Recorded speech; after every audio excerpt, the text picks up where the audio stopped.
ಇದೇನು ಸರ್ ಹಾಗಾದ್ರೆ ವೀರೇಂದ್ರ ಹೆಗಡೆ ಅವರ ಹೆಸರು ಮೆನ್ಷನ್ ಮಾಡ್ತೀರಿ ನಿಮ್ ಪೋಸ್ಟ್ ಅಲ್ಲಿ, ಅವ್ರು ಪೇಡ್ ಬೆಂಬಲಿಗರು ಅಂತ ಹೇಳ್ತೀರಿ. ಇದು ವೈಯಕ್ತಿಕ ತೇಜೋವಧೆ ಅಲ್ಲದೆ ಇನ್ನು ಆರೋಪಿ ಪಟ್ಟಿಯಲ್ಲೂ ಕೂಡ ಹೆಸರಿಲ್ಲದ ವ್ಯಕ್ತಿಯನ್ನ, ನನ್ನ ಪ್ರಶ್ನೆ ಪೂರ್ತಿ ಕೇಳಿಸ್ಕೊಬಿಡಿ, ಆರೋಪ ಪಟ್ಟಿಯಲ್ಲೂ ಕೂಡ ಹೆಸರಿಲ್ಲದ ವ್ಯಕ್ತಿಯನ್ನ ನೀವು SIT ವಿರುದ್ಧವಾಗಿ ನಿಂತಿದ್ದಾರೆ ಅಂತ ಬರೆದು ಬಿಟ್ರೆ ಇದು ತೇಜೋವಧೆ ಅಲ್ಲದೆ ಏನು ಅಂತ? ಆರೋಪ ಪಟ್ಟಿ ಅಲ್ಲ ಮೇಡಮ್.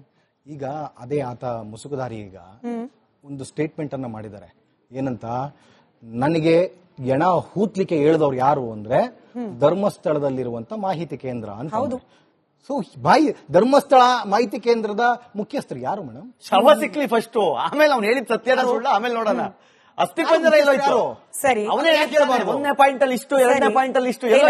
ಒಂದ್ ನಿಮಿಷ ನೋಡಿ, ಇದು ಲಾಲ್ಬಾಗ್ ರೋಡ್ ಇದೆಯಲ್ಲ, ತನಿಖೆನ ನೀವು ಈ ಎಣಗಳ ಸಿಕ್ಕಿದ ಮೇಲೆ ಮಾತ್ರವೇ ತನಿಖೆ ಅಲ್ಲಿ ಅಂದ್ರೆ ಒಬ್ಬ ಬಂದ್ಬಿಟ್ಟು ಇವ್ರು ಹೇಳಿದ್ರು ನಾನು ಮಾಡ್ದೆ ಅಂದ್ಬಿಟ್ರೆ ಅವ್ನು ಕರ್ಕೊಂಡು ಜೈಲ್ಗೆ ಹಾಕ್ಬಿಡ್ಬೇಕು. ನಿಮ್ ಒಬ್ರು ಹೇಳಿದ್ದಲ್ಲ, ಆತ ಅಲ್ಲಿ ಎಂಪ್ಲಾಯ್. ಯಾರು ಅವರು ಅದೇ ಎಂಪ್ಲಾಯ್ ಆಗಿದ್ರು. ಯಾರು ಅಲ್ಲ, ನೀವಲ್ಲ, ನಾನಲ್ಲ. ಅವ್ನು ಎಂಪ್ಲಾಯ್ ಅಂದ್ರೆ ಕಿತ್ತು ಬಿಸಾಕಿರೋ ಎಂಪ್ಲಾಯ್ ಅವನು. ಯಾವ್ದು? ಅವನ್ನ ಕಿತ್ತು ಬಿಸಾಕಿರೋ ಎಂಪ್ಲಾಯ್ ಅವನು. ಅದು ನೀವ್ ಯಾಕೆ ಹೇಳ್ತೀರಿ? ಮತ್ ನೀವ್ ಯಾಕೆ ಹೇಳ್ತೀರಿ? ನಿಮ್ಗೇನ್ ಗೊತ್ತು ಅವ್ನ ಎಂಪ್ಲಾಯ್ ಅಂತ? ಯಾವ್ದು ನಿಮ್ಗೆ ಗೊತ್ತು? ಇಂಟರ್ವ್ಯೂ ಹೇಳಿದಾನು ನಾನು ಎಂಪ್ಲಾಯ್ ಆಗಿದೆ 94ರಿಂದ. ಗ್ರಾಮ ಪಂಚಾಯತಿ ಅವರು ಹೇಳಿದಾರಲ್ಲ, ಗ್ರಾಮ ಪಂಚಾಯತಿ ಅವರು ಹೇಳಿದರೆ ಇದು ಎಲ್ಲಿಂದ ಕಿತ್ತಾಕಿದ್ರಂತೆ? ಧರ್ಮಸ್ಥಳದಿಂದ.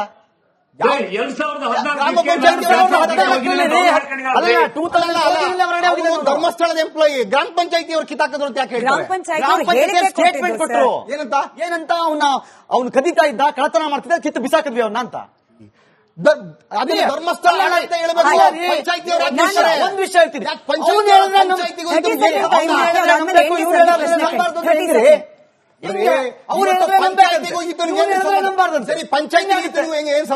ಪಂಚಾಯತಿಯವರ UDR ನಂಬರ್ ಅಂಡರ್ ಅಲ್ಲೇ ಮಾಡ್ತಾ ಇರುವಾಗ ಇವನ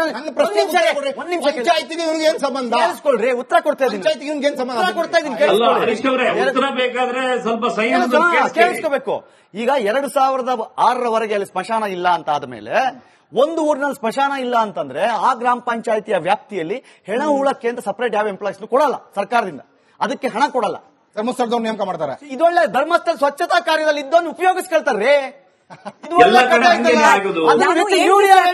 ಏನ್ಗೆ ಸರ್ ಒಂದೇ ನಿಮಿಷ, ಏನ್ಗೆ ಸರ್ ನಾನು ಈ ಕಾಂಟ್ರವರ್ಷಿಯಲ್ ಸ್ಟೇಟ್ಮೆಂಟ್ ಗಳಿಗೆ ನಿಮ್ಮಿಂದ ಒಪಿನಿಯನ್ ತಗೊಳ್ಳಲ್ಲ, ಆದ್ರೆ ಲೀಗಲಿ ಹಿಂಗ್ ಪಾಸಿಬಲ್ ಅನ್ನೋ ಅನುಮಾನಕ್ಕೆ ನಿಮ್ಮಿಂದ ಪ್ರಶ್ನೆ ಉತ್ತರ ಬೇಕು.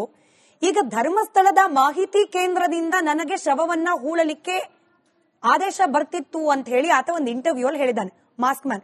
ಬಹುಶಃ 164 ಅಲ್ಲೂ ಅದೇ ಕೊಟ್ಟಿರ್ಬೋದು, ನಮಗೂ ನಿಮ್ಗೂ ಯಾರಿಗೂ ಗೊತ್ತಿಲ್ಲ. ನಾನು ಕೇವಲ ಇಂಟರ್ವ್ಯೂನ ಹೇಳಿಕೆ ಆಧಾರದ ಮೇಲೆ ಪ್ರಶ್ನೆ ಕೇಳ್ತಿದ್ದೀನಿ. ಮಾಹಿತಿ ಕೇಂದ್ರದವ್ರು ನನಗೆ ಹೇಳಿದ್ರು ಅನ್ನೋ ಒಂದೇ ವಿಚಾರಕ್ಕೆ ನೀವು ಡೈರೆಕ್ಟ್ ಆಗಿ ಧರ್ಮಸ್ಥಳದ ಧರ್ಮಾಧಿಕಾರಿನೇ ಗುರಿ ಮಾಡಬಹುದಾ? ಮಾಹಿತಿ ಕೇಂದ್ರದಲ್ಲಿದ್ದ ಬೇರೆ ಯಾರೋ ಇರಬಹುದು ಅನ್ನೋ ಅನುಮಾನ ಕೂಡ ಇಲ್ಲಿ ಬರ್ಲಿಕ್ಕೆ ಸಾಧ್ಯ ಇದೆಯಲ್ವಾ? ಕಾನೂನು ಯಾವ ರೀತಿ ನೋಡುತ್ತಿದ್ದನ? ಮಾಹಿತಿ ಕೇಂದ್ರ ಇಸ್ ಈಕ್ವಲ್ ಟು ಧರ್ಮಾಧಿಕಾರಿನ? ನೋಡಿ, ಈ ಒಂದು ಫಿರ್ಯಾದಿ ಕೊಟ್ಟಾಗಿದೆ, ಆ ಹೇಳಿಕೆ ಆಧಾರದ ಮೇಲೆ ತನಿಖೆ ಆಗ್ತಾ ಇದೆ. ಅವನ ಹೇಳಿಕೆ ಎಲ್ಲವೂ ಸತ್ಯದಿಂದ ಕೂಡಿದೆ ಅನ್ನೋದಾಗ್ಲಿ ಅಥವಾ ಎಲ್ಲ ಸುಳ್ಳು ಅನ್ನೋದಾಗ್ಲಿ ಈ ಹಂತದಲ್ಲಿ ಹೇಳೋದು ತಪ್ಪಾಗ್ತದೆ ಅಥವಾ ಬಾಲಿಶ ಹೇಳಿಕೆ ಆಗ್ತದೆ. ಅವನ ಹೇಳಿಕೆಯ ಸತ್ಯಾಸತ್ಯತೆಯನ್ನು ಒಳಗೊಂಡು, ಅವನ ಸತ್ಯಾಸತ್ಯತೆ, ಅವನ ಹಿನ್ನೆಲೆಯನ್ನು ಒಳಗೊಂಡು ಎಲ್ಲ ವಿಚಾರಗಳು ತನಿಖೆ ಆಗ್ತವೆ.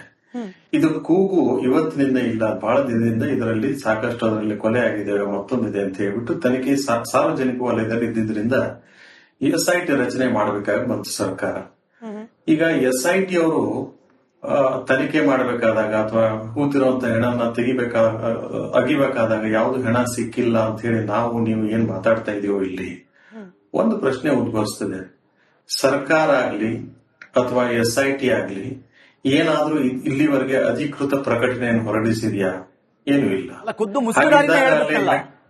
ಒಂದ್ ಸೆಕೆಂಡ್, ನಾವು ಕ್ಯಾಮೆರಾ ನೋಡ್ಕೊಂಡು ಮಾತಾಡಕ್ ಬರಲ್ಲ. ನಾವು ಪ್ರಬುದ್ಧರಾಗಿದ್ದವರು, ಜವಾಬ್ದಾರಿಯುತ ಸ್ಥಾನದಲ್ಲಿದ್ದವರು, ಅಧಿಕೃತವಾಗಿ ತನಿಖೆ ನಡೀತಾ ಇದ್ದಾಗ ತನಿಖೆಗೆ ಸಂಬಂಧಪಟ್ಟವರು ಇಲ್ಲಿ ಸಿಕ್ಕಿದೆ ಸಿಕ್ಕಿಲ್ಲ ಅಂತ ಏನು ಇಲ್ಲಿವರೆಗೆ ಹೇಳಿಕೆ ಕೊಡದೇ ಇದ್ದಾಗ, ಆ ವರದಿಯನ್ನು ಗೌಪ್ಯವಾಗಿಟ್ಟಾಗ, ಅದನ್ನೆಲ್ಲ ಕವರ್ ಮಾಡಿ ಇನ್ವೆಸ್ಟಿಗೇಷನ್ ಮಾಡ್ತಾ ಇದ್ದಾಗ ನಾವಾಗಿ ಏನೇನೋ ಪ್ರಿಸಂಪ್ಷನ್ ಮಾಡಿಕೊಂಡು ಮಾತನಾಡೋದು ಸೂಕ್ತ ಅಲ್ಲ. ಇದು ಮೊದಲೇ ಏನೋ ವರದಿ ಇದ್ರು ಅದು ಕೋರ್ಟಿಗೆ ಸಲ್ಲಿಸ್ತಾರೆ. ಸಲ್ಲಿಸಿದ ನಂತರ ನಾವು ಅದರಲ್ಲಿ ಏನಿದೆ, ಏನ್ ಹೇಳಿದ್ದಾರೆ, ಏನ್ ಸಿಕ್ಕಿದೆ, ಏನ್ ಸಿಕ್ಕಿಲ್ಲ ಅನ್ನೋದ್ರ ಬಗ್ಗೆ ಚರ್ಚೆ ಮಾಡಬೇಕಾಗ್ತದೆ. ಈ ಹಂತದಲ್ಲಿ ಅಲ್ಲಿ ಹಣ ಸಿಕ್ಕಿದೆ ಅನ್ನೋದಾಗ್ಲಿ ಅಥವಾ ಅಸ್ಥಿಪಂಜರ ಸಿಕ್ಕಿದೆ ಅಥವಾ ಸಿಕ್ಕಿಲ್ಲ ಅನ್ನೋದಾಗ್ಲಿ, ಯಾರು ಸಿಕ್ಕಿದೆ ಯಾರು ಸಿಕ್ಕಿಲ್ಲ ಅನ್ನೋದಾಗ್ಲಿ ಅಂತ ಏನ್ ಮಾತಾಡ್ತಾ ಇದ್ದೇವೆ ಅದು ಪೂರ್ವ ನಿಯೋಜಿತ ತರ ಆಗ್ತದೆ. ಅದು ಸರಿಯಲ್ಲ ಅಂತ ಒಂದು. ಎರಡನೇ ವಿಚಾರ ಏನಂದ್ರೆ, ಈಗ ತನಿಖೆ ಇವೆಲ್ಲಾ ವಿಚಾರಗಳನ್ನ ಬದಿಗಿಟ್ಟು ನಾವು ಬೇರೆ ಮಾತಾಡೋದಾದ್ರೆ ನೈತಿಕತೆ ವಿಚಾರ ಮಾತಾಡೋದಾದ್ರೆ it is like a media trial. I don't think we can be the party to the media trial. ಅದು ತನಿಖೆ ಆಗಿ ತನಕ ವರದಿ ಬರ್ಲಿ. Let me correct sir. ಒಂದ್ 10 ಸೆಕೆಂಡ್ ಟೈಮ್ ಕೊಡಿ. ನಾವು ಈ ಧರ್ಮಸ್ಥಳ ಕವರೇಜ್ ಪ್ರಾರಂಭ ಮಾಡಿದ ದಿನದಿಂದ ಈವರೆಗೂ ಹೇಳ್ತಿರೋದಿಷ್ಟೇ. ನಾವು SIT ತನಿಖೆ ಬಗ್ಗೆ ನಾವು ವಾದ ಮಾಡ್ತಾ ಇಲ್ಲ, ಅದರ ಸರಿ ತಪ್ಪುಗಳ ತರ್ಕಕ್ಕೆ ನಾವು ಹೋಗ್ತಾ ಇಲ್ಲ. ಆದ್ರೆ ಇಲ್ಲಿ SIT ತನಿಖೆ ಅಷ್ಟೇ ಪ್ರಖರವಾಗಿ ನಡೀತಾ ಇರುವ ಮತ್ತೊಂದು ಇದೆಯಲ್ಲ, ಈ ವಾದ ಪ್ರತಿವಾದ, ಪಬ್ಲಿಕ್ ಒಪಿನಿಯನ್ ಕ್ರಿಯೇಟ್ ಮಾಡ್ತಾ ಇರುವ ಈ ವಾದ ಪ್ರತಿವಾದಗಳಿದೆಯಲ್ಲ, ಅದ್ರಲ್ಲಿ ಎಲ್ಲಾ ಕಡೆಯವರೆಗೂ ಸರ್, ಈ ಕಡೆ ಆ ಕಡೆ ಎಲ್ಲಾ ಕಡೆಯವರೆಗೂ ವೇದಿಕೆ ಕಲ್ಪಿಸಿ ಜನರ ಮುಂದೆ ಇಡ್ತಿದೀವಿ. Let them decide. ಯಾವುದೋ ಒಂದು ವಾದವನ್ನ ಮಾತ್ರ ಯಾಕೆ ಕೇಳಿಸ್ಕೊಂಡ್ಬಿಟ್ಟು ಇದೇ ಸರಿ ಅಂತ ಒಪ್ಕೊಳ್ಬೇಕು, ಇನ್ನೊಂದ್ ಬದಿ ವಾದ ಕೂಡ ಕೇಳಿಸ್ಕೊಳ್ಳಿ ಅಲ್ವಾ, ಅದನ್ನ ಮಾಡ್ತಿದೀವಿ ಹೊರತು ಮೀಡಿಯಾ ಟ್ರಯಲ್ ಮಾಡೋ ಕೆಲಸ ರಿಪಬ್ಲಿಕ್ ಕನ್ನಡ ಮಾಡ್ತಿಲ್ಲ. ನಾನು ಪ್ರಶ್ನೆ ಕೇಳಿದ್ ನಿಮ್ಗೆ ಅದಕ್ಕೇನೆ, ನಾನು ಈ ಕಾಂಟ್ರವರ್ಸಿನ ನಿಮ್ ಮುಂದೆ ತಂದಿಡೋಕ್ ನನಗೆ ಇಷ್ಟ ಇಲ್ಲ. ನಾನು ಕೇಳಿದಿಷ್ಟೇ, ಯಾವುದೋ ಒಂದು ಜಾಗದಲ್ಲಿ ಏನೋ ಆರೋಪ ಕೇಳಿ ಬಂದಿದೆ ಅಂತಂದ್ರೆ ನೇರವಾಗಿ ಹೆಡ್ ಆಫ್ ದ ಡಿಪಾರ್ಟ್ಮೆಂಟ್ ನಾವು ಗುರಿ ಮಾಡಬಹುದಾ? ನೇರವಾಗೇ ಕೇಳ್ತೀನಿ. ಧರ್ಮಸ್ಥಳದ ಮಾಹಿತಿ ಕೇಂದ್ರದವ್ರು ನನಗೆ ಹೇಳಿದ್ರು ಶವ ಹೂಳಲಿಕ್ಕೆ ಅಂದ್ರೆ ಅದು ಧರ್ಮಾಧಿಕಾರಿಯಿಂದಲೇ ಬಂದ ಆಜ್ಞೆ ಅಂತ ಹೇಳಿ ನಾವು ಡಿಕ್ಲೇರ್ ಮಾಡಬಹುದಾ ಅಂತ. ಇದು ಪೂರ್ವಾಗ್ರಹ ಪೀಡಿತರಾಗಿ ನಾವು ಏನೋ ಹೇಳಿಕೆ ಕೊಡೋದು ತಪ್ಪಾಗ್ತದೆ. ತನಿಖೆ ಆಗಲಿ, ತನಿಖಾ ವರದಿಯಲ್ಲಿ ಅವ್ರ ಲೋಪದೋಷಗಳು ಏನಾದ್ರೂ ಇದ್ರೆ ಅದು ಬರ್ತದೆ, ಏನು ಇಲ್ಲದೆ ಇದ್ರೆ ಬೇರೆ ಲೋಪದೋಷ ಇದ್ರೆ ಅದು ಬರ್ತದೆ. ಅವರು ಎಲ್ಲರೂ ಇನೋಸೆಂಟ್ ಅಂತ ಹೇಳೋದು ತಪ್ಪು. ಈ ಹಂತದಲ್ಲಿ ಎಲ್ಲರೂ ತಪ್ಪಿತಸ್ಥರು ಅಂತ ಹೇಳೋದು ತಪ್ಪು. ಕೆಲವು ಜನ ತಪ್ಪಿತಸ್ಥರು ಅಥವಾ ಕೆಲವು ಜನ ಇನೋಸೆಂಟ್ ಹೇಳೋದು ತಪ್ಪು. ನಾವು ಪೂರ್ವಾಗ್ರಹ ಪೀಡಿತರಾಗಿ ನಾವು ಏನೇ ಅಭಿಪ್ರಾಯ ವ್ಯಕ್ತಪಡಿಸೋದು ಸೂಕ್ತ ಅಲ್ಲ ಅನ್ನೋದು ಒಂದ್ ಕಡೆ. ಆದ್ರೆ ಇದೆಲ್ಲ ಆಗಿರೋದು ಏನಕ್ಕೆ ಅಂದ್ರೆ, ಕುಂಬಳಕಾಯಿ ಕಳ್ಳ ಅಂದ್ರೆ ಹೆಗಲ್ ಮುಟ್ಟಿ ನೋಡ್ಕೊಂಡಂಗೆ ಕೆಲವು ಜನ ತಾವಾಗೆ ಪ್ರತಿಕ್ರಿಯಿಸ್ತಾ ಇದ್ದಾರೆ. ಅವಶ್ಯಕತೆ ಇತ್ತೋ ಇಲ್ವೋ ಅನ್ನೋಕ್ಕಿಂತ ತಾವಾಗೆ ಮೈ ಮೇಲೆ ಎಳ್ಕೊಂಡು ಅದನ್ನ ಸಂಶಯಗಳಿಗೆ ಎಡೆ ಮಾಡಿಕೊಡ್ತಾ ಇರೋದ್ರಿಂದ ಸಾಕಷ್ಟು ಕಡೆಗೆ, ಸಾಕಷ್ಟು ವಲಯಗಳಲ್ಲಿ ಸಾಕಷ್ಟು ಬೇರೆ ಬೇರೆ ಅಭಿಪ್ರಾಯಗಳು, ಭಿನ್ನ ಅಭಿಪ್ರಾಯಗಳು, ವ್ಯತಿರಿಕ್ತ ಅಭಿಪ್ರಾಯಗಳು ಮೂಡೋದ್ರಲ್ಲಿ ಕಾರಣ ಆಗ್ತದೆ. ಈಗಿನ ಕಾಲದಲ್ಲಿ ಅಥವಾ ಈಗಿನ ಜನರೇಷನ್ ದಲ್ಲಿ ತಾಳ್ಮೆ ಇಲ್ಲ. ತನಿಖಾ ವರದಿ ಬರೋವರೆಗೆ ಅಥವಾ ಕೋರ್ಟ್ ಮುಂದೆ ಇಡೋವರೆಗೆ ತಾಳ್ಮೆ ಇಲ್ಲ.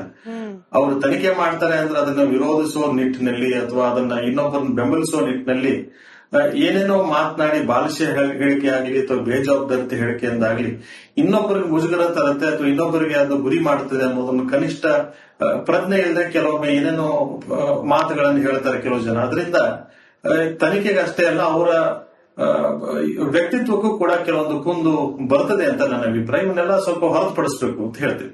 ಒಂದ್ 10 ಸೆಕೆಂಡ್ ಟೈಮ್ ಕೊಡಿ. ನಾವು ಈ ಧರ್ಮಸ್ಥಳ ಕವರೇಜ್ ಪ್ರಾರಂಭ ಮಾಡಿದ ದಿನದಿಂದ ಈವರೆಗೂ ಹೇಳ್ತಿರೋದಿಷ್ಟೇ. ನಾವು SIT ತನಿಖೆ ಬಗ್ಗೆ ನಾವು ವಾದ ಮಾಡ್ತಾ ಇಲ್ಲ, ಅದರ ಸರಿ ತಪ್ಪುಗಳ ತರ್ಕಕ್ಕೆ ನಾವು ಹೋಗ್ತಾ ಇಲ್ಲ. ಆದ್ರೆ ಇಲ್ಲಿ SIT ತನಿಖೆ ಅಷ್ಟೇ ಪ್ರಖರವಾಗಿ ನಡೀತಾ ಇರುವ ಮತ್ತೊಂದು ಇದೆಯಲ್ಲ, ಈ ವಾದ ಪ್ರತಿವಾದ, ಪಬ್ಲಿಕ್ ಒಪಿನಿಯನ್ ಕ್ರಿಯೇಟ್ ಮಾಡ್ತಾ ಇರುವ ಈ ವಾದ ಪ್ರತಿವಾದಗಳಿದೆಯಲ್ಲ, ಅದ್ರಲ್ಲಿ ಎಲ್ಲಾ ಕಡೆಯವರೆಗೂ ಸರ್, ಈ ಕಡೆ ಆ ಕಡೆ ಎಲ್ಲಾ ಕಡೆಯವರೆಗೂ ವೇದಿಕೆ ಕಲ್ಪಿಸಿ ಜನರ ಮುಂದೆ ಇಡ್ತಿದೀವಿ. Let them decide. ಯಾವುದೋ ಒಂದು ವಾದವನ್ನ ಮಾತ್ರ ಯಾಕೆ ಕೇಳಿಸ್ಕೊಂಡ್ಬಿಟ್ಟು ಇದೇ ಸರಿ ಅಂತ ಒಪ್ಕೊಳ್ಬೇಕು, ಇನ್ನೊಂದ್ ಬದಿ ವಾದ ಕೂಡ ಕೇಳಿಸ್ಕೊಳ್ಳಿ ಅಲ್ವಾ, ಅದನ್ನ ಮಾಡ್ತಿದೀವಿ ಹೊರತು ಮೀಡಿಯಾ ಟ್ರಯಲ್ ಮಾಡೋ ಕೆಲಸ ರಿಪಬ್ಲಿಕ್ ಕನ್ನಡ ಮಾಡ್ತಿಲ್ಲ. ನಾನು ಪ್ರಶ್ನೆ ಕೇಳಿದ್ ನಿಮ್ಗೆ ಅದಕ್ಕೇನೆ, ನಾನು ಈ ಕಾಂಟ್ರವರ್ಸಿನ ನಿಮ್ ಮುಂದೆ ತಂದಿಡೋಕ್ ನನಗೆ ಇಷ್ಟ ಇಲ್ಲ. ನಾನು ಕೇಳಿದಿಷ್ಟೇ, ಯಾವುದೋ ಒಂದು ಜಾಗದಲ್ಲಿ ಏನೋ ಆರೋಪ ಕೇಳಿ ಬಂದಿದೆ ಅಂತಂದ್ರೆ ನೇರವಾಗಿ ಹೆಡ್ ಆಫ್ ದ ಡಿಪಾರ್ಟ್ಮೆಂಟ್ ನಾವು ಗುರಿ ಮಾಡಬಹುದಾ? ನೇರವಾಗೇ ಕೇಳ್ತೀನಿ. ಧರ್ಮಸ್ಥಳದ ಮಾಹಿತಿ ಕೇಂದ್ರದವ್ರು ನನಗೆ ಹೇಳಿದ್ರು ಶವ ಹೂಳಲಿಕ್ಕೆ ಅಂದ್ರೆ ಅದು ಧರ್ಮಾಧಿಕಾರಿಯಿಂದಲೇ ಬಂದ ಆಜ್ಞೆ ಅಂತ ಹೇಳಿ ನಾವು ಡಿಕ್ಲೇರ್ ಮಾಡಬಹುದಾ ಅಂತ. ಇದು ಪೂರ್ವಾಗ್ರಹ ಪೀಡಿತರಾಗಿ ನಾವು ಏನೋ ಹೇಳಿಕೆ ಕೊಡೋದು ತಪ್ಪಾಗ್ತದೆ. ತನಿಖೆ ಆಗಲಿ, ತನಿಖಾ ವರದಿಯಲ್ಲಿ ಅವ್ರ ಲೋಪದೋಷಗಳು ಏನಾದ್ರೂ ಇದ್ರೆ ಅದು ಬರ್ತದೆ, ಏನು ಇಲ್ಲದೆ ಇದ್ರೆ ಬೇರೆ ಲೋಪದೋಷ ಇದ್ರೆ ಅದು ಬರ್ತದೆ. ಅವರು ಎಲ್ಲರೂ ಇನೋಸೆಂಟ್ ಅಂತ ಹೇಳೋದು ತಪ್ಪು. ಈ ಹಂತದಲ್ಲಿ ಎಲ್ಲರೂ ತಪ್ಪಿತಸ್ಥರು ಅಂತ ಹೇಳೋದು ತಪ್ಪು. ಕೆಲವು ಜನ ತಪ್ಪಿತಸ್ಥರು ಅಥವಾ ಕೆಲವು ಜನ ಇನೋಸೆಂಟ್ ಹೇಳೋದು ತಪ್ಪು. ನಾವು ಪೂರ್ವಾಗ್ರಹ ಪೀಡಿತರಾಗಿ ನಾವು ಏನೇ ಅಭಿಪ್ರಾಯ ವ್ಯಕ್ತಪಡಿಸೋದು ಸೂಕ್ತ ಅಲ್ಲ ಅನ್ನೋದು ಒಂದ್ ಕಡೆ. ಆದ್ರೆ ಇದೆಲ್ಲ ಆಗಿರೋದು ಏನಕ್ಕೆ ಅಂದ್ರೆ, ಕುಂಬಳಕಾಯಿ ಕಳ್ಳ ಅಂದ್ರೆ ಹೆಗಲ್ ಮುಟ್ಟಿ ನೋಡ್ಕೊಂಡಂಗೆ ಕೆಲವು ಜನ ತಾವಾಗೆ ಪ್ರತಿಕ್ರಿಯಿಸ್ತಾ ಇದ್ದಾರೆ.